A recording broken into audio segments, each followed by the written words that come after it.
ისინი საქართველოში მილიონებით მოვიდნენ, იყიდეს მიწები, ცათამბჯენის პროექტები და გახდნენ ფეხბურთის კლუბის სპონსორებიც კი. მაგრამ ბრჭყვიალა ფასადის უკან პატიმრობის ორდერები, ნარკოტრაფიკინგის ბრალდებები და საშიშ კრიმინალურ ქსელებთან კავშირები იმალება. ძალიან მნიშვნელოვანია უშუალოდიან ბათუმისთვის და მთლიანად ქართული ფეხბურთისთვის. 2022 წლის მაისი, ბათუმი, საქართველო.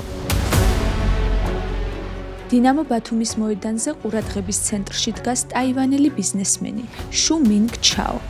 ის კლუბთან $1,000,000 სპონსორობის ხელშეკრულებას აწერს ხელს. მის გვერდით მისი ძმა შუ მინგ ჩინი დგას. რაც ხალხმა მათზე არ იცის ისაა, რომ მინგ ჩინი ტაივანში ძებნილია, ბრალდებული მეთამფეტამინის გასაღების ქსელის მართვისთვის. ის 2014 წელს ტაივანიდან კამბოჯაში გაიქცა. სახელად თომას შუ დაირქვა და საქართველოშიც ამ სახელით შემოვიდა. თავიდანვე მივხვდი, რომ ქართველებს ფეხბურთის იგიჟემდე უყვართ, ამიტომ გადავწყვიტე დინამო ბათუმს განვითარებაში შუ დავეხმარო. მინგ ჩაოს კომპანია ლიქსინ ჯგუფი კამბოჯაში მართავს უძრავი ქონების კონგლომერატს, რომელიც რამდენიმე მასშტაბურ პროექტზე მუშაობს, მათ შორის მთელი ახალი ქალაქის აშენებაზე ქვეყნის სამხრეთში. აიფაქტმა, OCCRP-მ, ფლანგვის დეტექტორმა და სხვა საერთაშორისო მედიებმა ახლახანს გამოაქვეყნეს გამოძიება, რომელმაც აჩვენა, რომ კამბოჯის ხელისუფლება ლიქსინ ჯგუფს თაღლითური კოლცენტრების მართვაშიც ადანაშაულებს. 2021 წლიდან დღემდე ტაივანელმა ძმებმა საქართველოში მინიმუმ $20 მილიონი უძრავი ქონება შეიძინეს. 2021-23 წლებში კი მათ და მათმა 5 პარტნიორმა აქ 27 კომპანია დაარეგისტრირეს. თითქმის ყველა სფეროში. კოსმეტიკის წარმოება გნებავთ, ტურიზმი, უძრავი ქონება, კომპიუტერული ტექნოლოგიები, კერძო უსაფრთხოება თუ სტუმართ მასპინძლობა. ძმების პარტნიორებს შორისაა თურქი ბიზნესმენი გალიფ ოზთურქი, რომელიც საქართველოს პროკურატურამ 2022 წელს ნარკოდანაშაულისთვის დაიჭირა. ოზთურქზე ჩვენ ადრეც ვწერდით. სტატიების ბუმულები ამ ვიდეოს აღწერაში დაგხვდებათ. ტაივანელი ძმების საიმიჯო პროექტი საქართველოში ჰალკიონია. 268 მეტრის სიმაღლის 2 ცათამბჯენი. 72 სართულიან ამ შენობებში სასტუმრო, სავაჭრო ცენტრი და ძვირადღირებული აპარტამენტები უნდა განთავსებულიყო და საქართველოში ყველაზე მაღალი შენობაც უნდა ყოფილიყო. სწორედ ამ პროექტის მეწილე იყო თურქი ბიზნესმენი გალიფ ოზთურქიც. 2021 წელს ოზთურქის კომპანიამ ბათუმში $9.5 მილიონ ზღვისპირა მიწის ნაკვეთი იყიდა.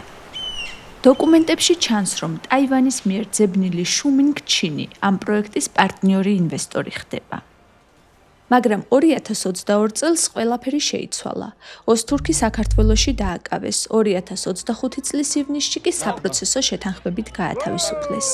მიუხედავად ამისა, ჰალკიონის ტერიტორია ახლაც ცარიელია. პროექტი კი გაურკვეველი დროით შეჩერებული.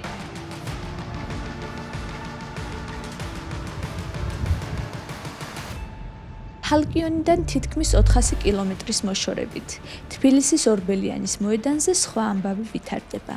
7 სართულიანი პირიმზე პლაზა აქაც მიტოვებულია. მისი მფლობელები შუ მინგ ჩაო და ჩინელი ბიზნესმენი ლინ ვეიქსიონგი არიან. ვეიქსიონგი ფილიპინებში ნარკოტრაფიკსა და კორუფციაშია ბრალდებული. ლინ ვეიქსიონგის ადვოკატმა OCCRP-ის პარტნიორ ორგანიზაციას უპასუხა, რომ მის კლიენტს ამ კომპანიაში ინტერესი აღარ აქვს და მეწილეც აღარაა. თუმცა ოფიციალური დოკუმენტები გვიჩვენებს, რომ 2025 წლის ივლისშიც კი ვეიქსიონგი პირიმზეს მართვაში მონაწილეობდა. სხვა კითხვებს მისი წარსულის შესახებ თავი აარიდეს. ბიზნეს ცენტრ პირიმზეს შესაძენად ტაივანელმა და ჩინელმა ბიზნესმენებმა $11.2 მილიონი ქართულ ბანკისგან ისესხეს. OCCRP მკითხვებით მიმართა ქართულ ბანკსაც. მათი თქმით, გარიგება სრულ შესაბამისობაში იყო საქართველოს კანონმდებლობასთან და საერთაშორისო საბანკო პრაქტიკასთან. მათ შორის განხორციელდა კლიენტების იდენტიფიკაცია. ბანკმა მოგწერა, რომ ვერც ერთ საერთაშორისო საძიებო სისტემაში კლიენტთან დაკავშირებით ზუსტი დამთხვევა ვერ იპოვეს. ამ საინვესტიციო სქემაში მნიშვნელოვანი ფიგურაა ჩენ იავენი, შუ მინგჩინის პარტნიორი და მისი 3 შვილის დედა. მან საქართველოში მილიონიანი ქონებები შეიძინა და შემდეგ ძმებს დაბალ ფასად მიჰყიდა. ჩენ იავენმა გალიფ ოსთურქის კომპანიისგან ბათუმში 14 ბინა $1.3 მილიონ შეიძინა. 10 დღის შემდეგ კი 10 ბინა ტაივანელ ძმებს მხოლოდ $200,000 გადასცა. ბიზნეს პარტნიორობის ეს შემთხვევა მეტ კითხვის ნიშანს აჩენს საქართველოში შემოსულ საეჭვო ინვესტიციებზე.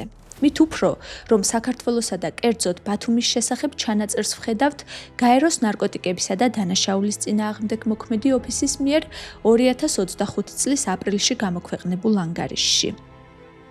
საქართველოში, განსაკუთრებით კი ბათუმში, აღმოსავლეთ აზიის მსხვილმა კრიმინალურმა ჯგუფებმა საკუთარი ბიზნესები დააფუძნეს. წერია ანგარიშში. ხო არა გავართ ჩვენ ქართველები და მთელ სოფლიოში დოკუმენტებს ხوار კითხულობთ 8 მილიარდი ადამიანი ვინ არის. ხო, აი ხوار შეიძლება ესე, ხო, გეკითხებით კონკრეტულად. აქ ვინ გაიგო რომ ეს ადამიანი არის, აი ეს გაეროს დოკუმენტი ვინ წაიკითხა. ჩვენ გაეროს ანგარიშიც წავიკითხეთ და ამ საქმიანი გარიგების მონაწილეთა წარსულიც ვიგულიეთ. ახლა გიზიარებთ ლიქსინ გრუპის იურისტების პასუხს ჩვენ კითხვებზე. ლიქსინ გრუპი ამბობს, რომ თომას შუს კომპანიასთან საერთო არაფერი აქვს. ეს მაშინ, როცა ჩვენი მიმართვის შემდეგ კომპანიამ კორპორაციული რესტრუქტურიზაცია მოაწყო და საქართველოში კომპანიის დირექტორად თომას შუს ძმა სუ მინგ ჩაო დანიშნა. ლიქსინ გრუპი იმასაც გვეუბნება, რომ თომას შუ არასოდეს ყოფილა კომპანიის საპატიო პრეზიდენტი და კომპანიას რაიმე სახის კავშირი არ აქვს უკანონო საქმიანობასთან. ამასობაში ბიზნესმენ გალიფ ოსთურქს ჩამოართვეს საცხოვრებელი კორპუსები, სადაც ტაივანში ძებნილ თომას შუსთან დაკავშირებული 20 კომპანიაა რეგისტრირებული. თომას შუს ნარკოტიკებთან კავშირის გამორჩეული ეპიზოდია აფეთქება, რომელიც 2009 წელს ტაივანის სამხრეთით მდებარე ქალაქში, მის კუთვნილ აპარტამენტში მოხდა. მაშინ ჯერ კიდევ ახალგაზრდა შუმ კრისტალური მეტამფეტამინის დასამზადებლად ვალებში ჩაფლული ქიმიკოსი დაიქირავა. ნარკოტიკის დამზადებისას ქიმიკოსის მიერ დაშვებულმა შეცდომამ აფეთქება გამოიწვია. საბოლოოდ ძლივს გადარჩენილმა ქიმიკოსმა მეტამფეტამინის დამზადება მაინც მოახერხა, რის გამოც ის, თომას შუ და კიდევ 2 ტაივანელი პირი 2012 წელს ციხეში აღმოჩნდნენ. შუ ტაივანიდან ისე გაიქცა, რომ სასჯელი არ მოუხდია და ასეთი ბიოგრაფიით მოგვევლინა საქართველოში ბიზნესმენად. კომპანია ლიქსინ გრუპი იქნება დინამო ბათუმის მხარდამჭერი და ცნობილია უკვე თქვენ როგორ ფიქრობთ? ეს უბრალოდ წარუმატებელი ინვესტიცია თუ ფულის გათეთრების შემთხვევა. ამის უტყუარი ფაქტები ჩვენ ხელთ ჯერ არ გვაქვს, თუმცა ერთი რამ ნათელია. ტაივანელი ძმების ქართული თამაში ბევრად მეტია, ვიდრე მხოლოდ ბათუმური ფეხბურთით დაინტერესება.